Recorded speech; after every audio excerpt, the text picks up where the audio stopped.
पन्नो आकिल city थाने जे हद railway station फाटक वटां माओ जी दुआ जन्नत मार्ट बेकरी जा रात नामालूम चोर रात जे वगड़े में ताला तोड़े बेकरी मां लखें रुपयनि जो क़ीमती सामान बुहारे विया। बेकरी मालिक कामरान खोखर ॿुधायो त हस्बे दस्तूर मूजिब सुबुह जो सवेर मार्ट खोलण आयासूं त मार्ट जे ॿाहिरां शीशा भगल टुटल ऐं ॿियो कुझु सामान पियल हो।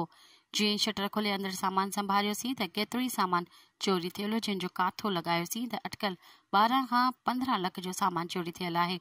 अहिड़े वाक़े जो पन्नो आकिल थाणे ते इतला ॾिनोसीं। थाणे वारनि हिकिड़ो सिपाही मोकिलियो जेको रिवायती तौर पुछा ॻाछा करे थाणे ते वापसि रवानो थी वियो। हुन DIG सखर SSP सखर खां मुतालबो कयो त असांजे चोरी थियल सामान वापसि कराए ॾिनो वञे।